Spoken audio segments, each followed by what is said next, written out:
Welcome, everyone, and thank you for joining us for another episode of the Parenting Upstream podcast. Parenting Upstream is your space for honest and open conversation and connection around all things youth development. Join us as we share stories, reflections, and practical strategies you can bring into your home, classroom, or community. Thank you for connecting with us. We hope you will subscribe and join us as we move upstream together. Hi, welcome to episode 2 of Parenting Upstream. And today, cheers, we have new swag. Rethinking Resilience. This is the topic today. We've had a lot of discussions amongst ourselves and others, community-wide in terms of resilience. Yeah, ever present. Yes, and I think that honestly, you have been the person for me that has brought up this, let's think about resilience in a little bit of a different way and kind of what does that look like and sound like. So let's get us started. Let's get us started. So, Jerry Blackburn, I'm a community educator and consultant in the community around the broad areas of kind of behavioral health and wellness, and I get to work as an adjunct faculty member at Seattle U, and my partner Marcel. Yeah, Marcel Waldman. I am the founder of FeelLinks. So I get to do some really fun stuff that I created, some hands-on tools for young children, so cool. As well as to use at home and in our classrooms, and really rethinking this whole idea of what is emotional intelligence and how do we bring that into what I believe is really the most important life skills so that we continue to move forward with life, academics, relationships, everything. Work, all the things. Right. And with that, some parenting education. And then, of course, we get some time to hit our Parenting Upstream together where we get to do events and some other great activities with community, teens, adults. So and here we are with our podcast. Yeah, so at the table again. We're at the table again. So rethinking resilience. So what's kind of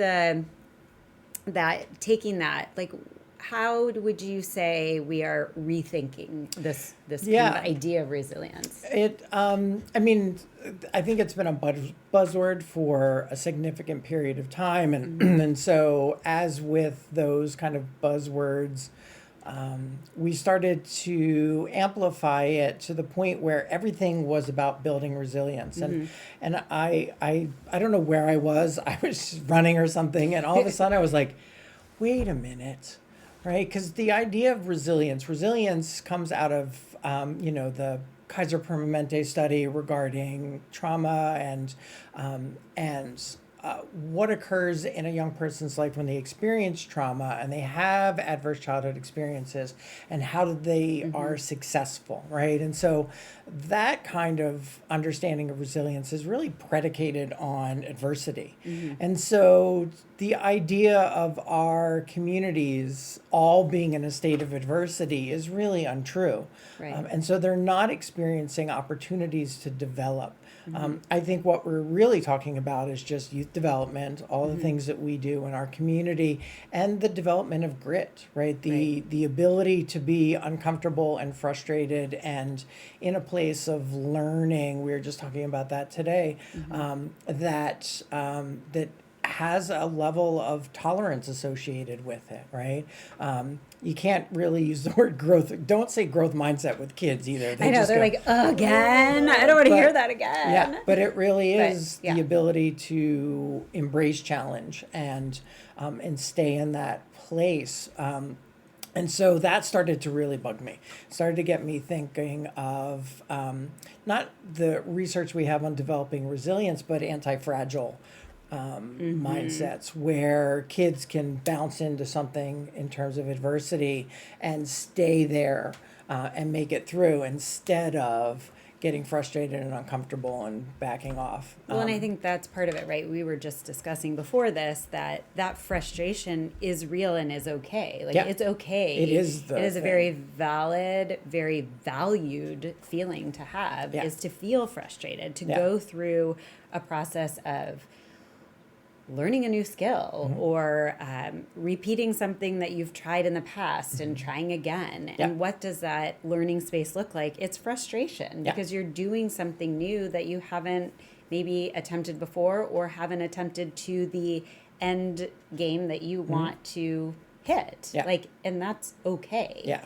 But then what do we see happening when it comes to our young people and maybe their caregivers, their parents, even teachers sometimes, right? Yeah. And so in academic literature now, you're seeing the term snowplow parenting. And what snowplow parenting is, or systems that are engaged in that, is really coming along in front of young people and removing the obstacles that are developmentally appropriate so that they don't have those experiences and they don't have the ability to stretch themselves in that area of learning or frustration to be better at it later, right? And so when they go off on their own, they collapse because they don't have those skill sets, right? That distress tolerance. Well, and I like that you, just to back for a moment, the developmentally appropriate, right? So let's think about what age are we talking? What is it that we're hoping them to kind of struggle through or get through that frustration point?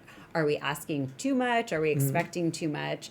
As opposed to what is developmentally appropriate, not just age appropriate, right? Because the development of a 5-year-old in one home will look very differently than a development of a 5-year-old. So you know your child, you know the people you care for. Yeah, absolutely. So with that, taking those things into account, understanding that there are normal frustrations that come along with things that we try or we push through that is okay for them if it is developmently appropriate for them. So I really liked that you said that. So I just wanted to point that out. I think, again, we are of the generation where we were able to struggle, and we are in the generation of I want my child to have everything that I didn't.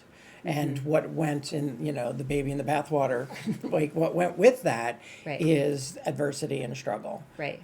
Because they need those skill sets. And I'm completely guilty of, having a 20-year-old. You have a protection, you have a way that you want things to feel great, or we want our children maybe to feel joy or to feel this happiness that is wonderful. We want to see that, absolutely. But... and as we go back to thinking about emotional intelligence, right? We have to feel all the things. Like that is a normal part of life. And if we only try to keep our kids in this happy place, they're not going to know what to do when the time comes that you're not right there to push it out of the way and save them in those moments. They have to learn problem-solving skills. They have to learn how to face those pitfalls and come back from them, which would be what resilience looks like. But what is all that adversity that we're hitting to get there? And if we take it all away, we're not actually creating resilient people. Humans. And the other thing that I think about in that area is the lack of confidence that a young person develops when we step in and micromanage things for them, because it just translates into you don't think I can do this, right? So if you want good decision makers, you have to let them make decisions, and they're not always going to be great, but there's an onus, right? And so, like you said, just having that container of natural consequences, right? If you forgot your shoes on gym day, I'm not driving them to the school because I wasn't the one who forgot them, right? They'll be okay. They'll deal with the consequences and the reality of that. And what's the likelihood that they'll forget them tomorrow? Exactly. Right? Probably not, though, because they're going to feel like, okay, that didn't feel good. I couldn't participate, couldn't do what I needed to do. So that was my next question is, what can we do? So how do we sort of decide, okay, if I don't want to be that snowplow parent, I want to be loving, I want to be compassionate, I want to care for my child, I want to do the things that a parent, lovingly does, but how do I make sure I'm not pushing everything out of the way? What do we do? I have a whole children's book in my head around this idea. Is that if they had the capacity to tell us later, they would tell us that they need the opportunities to fall down, to get themselves up, to brush themselves off, and to keep going and succeed in whatever it is, that endeavor they're involved in, because that's where they're going to feel all of the internal stuff. We want our young people to have it all inside here. Yes. It is not external. And so...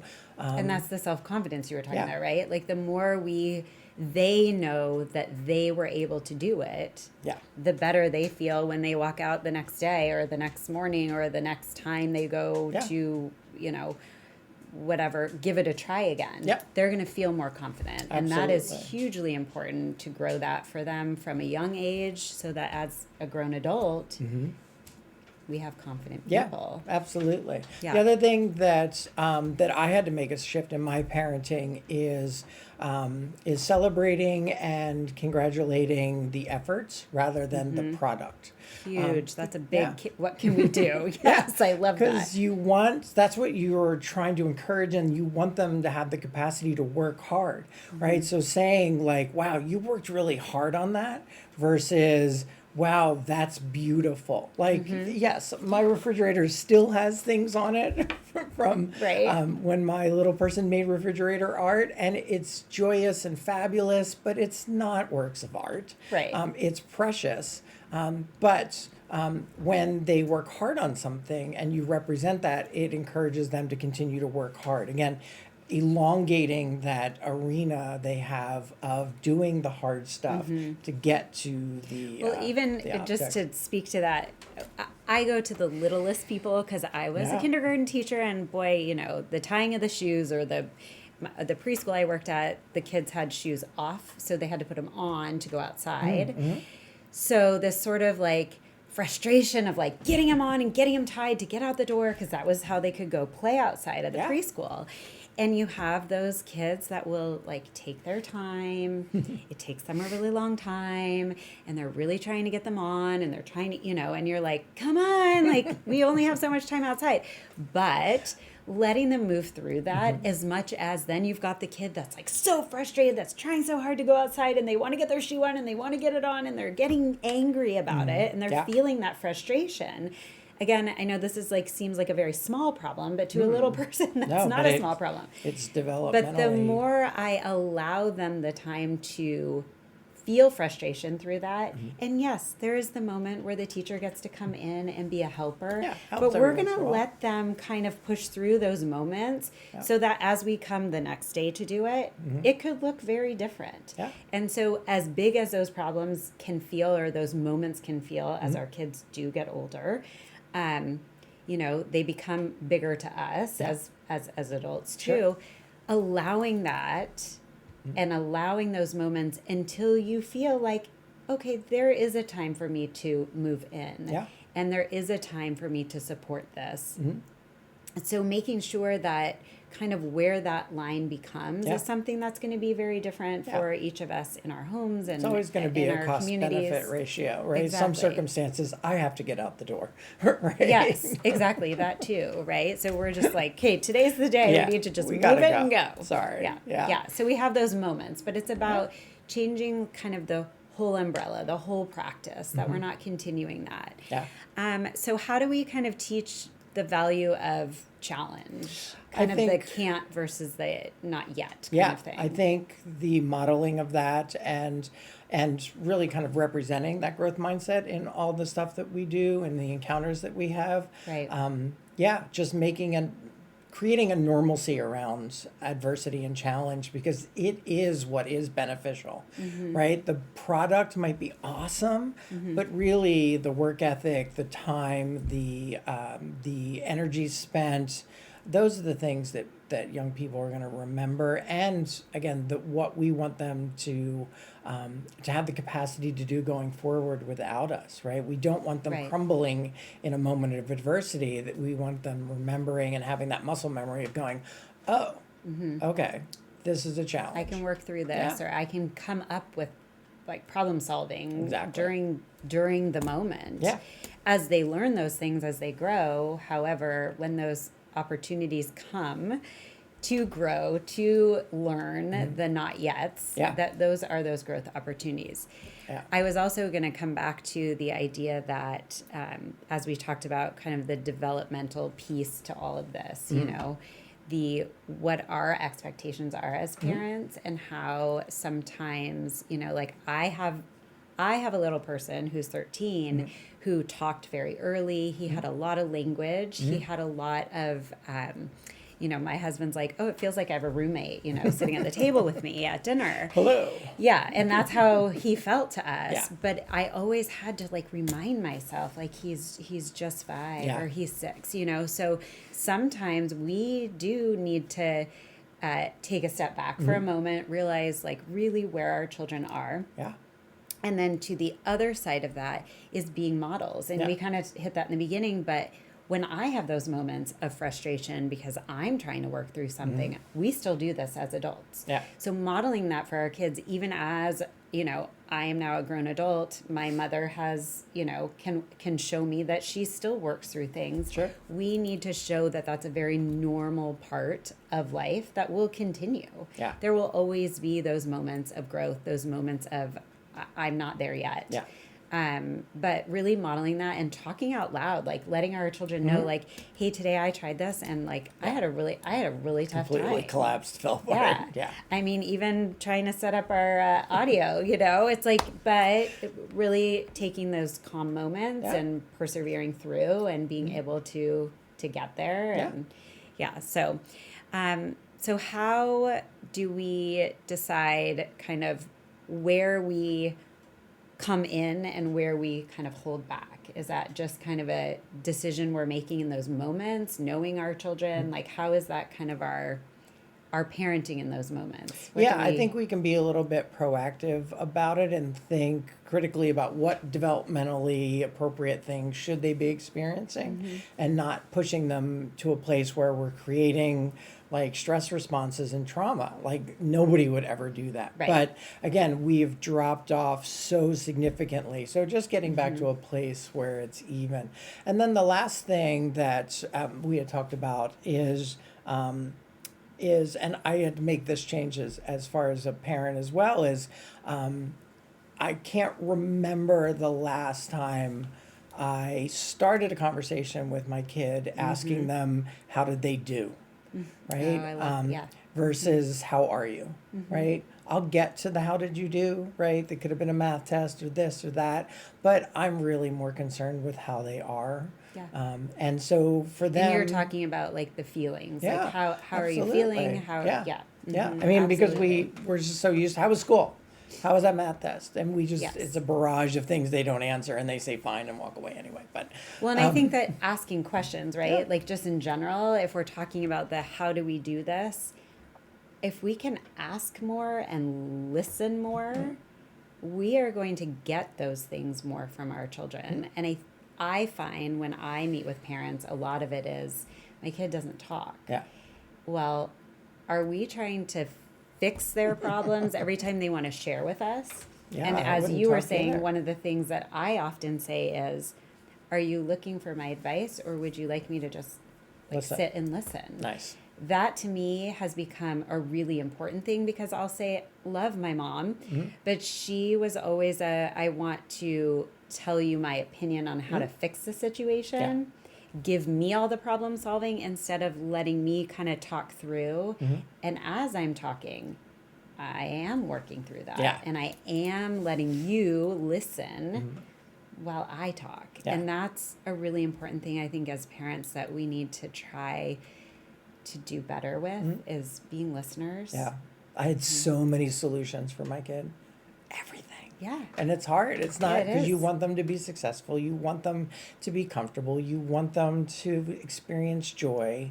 And what we're taking from them are so many different opportunities. And it took me so long to get to a place of, and I'm still bad at it, right? Like I am still, just that pain that you get thinking that your kid's not in that fabulous, wonderful place all the time, and it takes a lot. I struggle with that. Yeah, So. and I think that's a really normal thing for us as parents, like we started with this, is that we have the love, the care, the support, the compassion. Like we want our children to feel the joy in life, Sure. right? So this isn't about just like, and obviously we'll just, without saying, like we don't want to miss saying, if you have a child that is very consistently down and there is a lot of struggle, that's obviously a time to Seek some professional help and go ask the questions and seek what your family truly needs for your child in those moments and time. But this is about seeing the joy, the happiness, and the light in our children, and knowing that when those frustrated moments are happening and there's learning happening, that we're really creating more self-confident, self-reliant humans. Yeah. And that's really what we want to see. Right. As much as like I think about the possibility of adult children leaving my house one day, it makes me sad, but it is what we try to get to at some point, right? Yeah. I mean, I guess there are cultural things that often families do live together, and that's a beautiful and wonderful thing. But that also shows that we want, to grow these adults in a way that do stand on their own 2 feet and do the things that we hope for them to find success in life and relationships and all the things in life. All the things. Yeah. So just a quick recap what we can do to kind of make sure that we're trying to get away from that snowplow parenting. What are kind of let's do our top, what's the top 3 things to recap?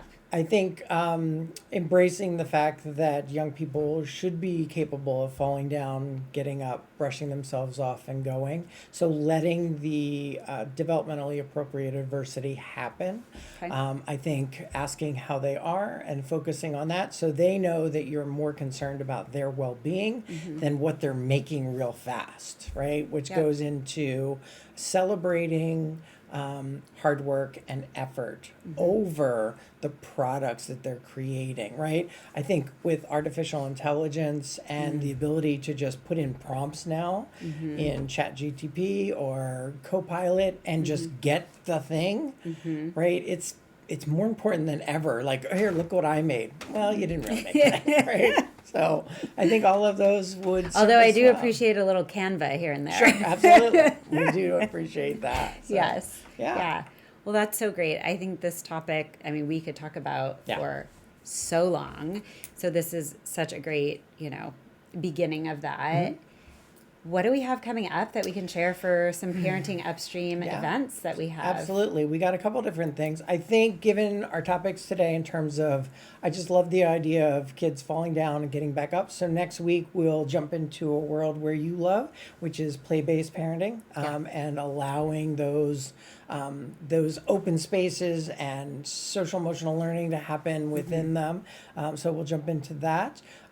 We are constructing with Evergreen Hospital, Evergreen Health, some workshops, community workshops that'll take place on their Kirkland campus. So keep your eye out for that. We'll give you the dates and hopefully you'll come join us for a live version of Parenting Upstream. All right. And then March 31st with our wonderful partners at PEPS, specifically the Parenting of Adolescents and Teens program, and our friends at NAMI Eastside. We're creating a parent education night.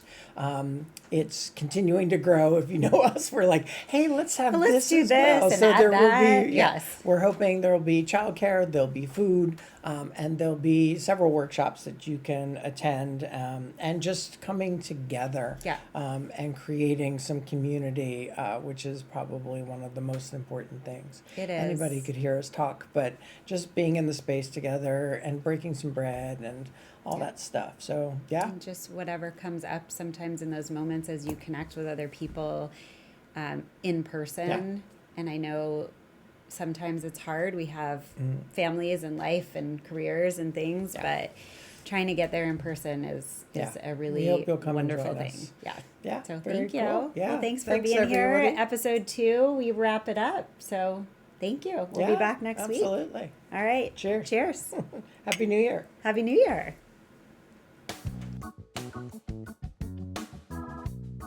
Thanks again for joining us. Don't forget to subscribe, find us on social media, and visit parentingupstream.com. We hope to see you again real soon.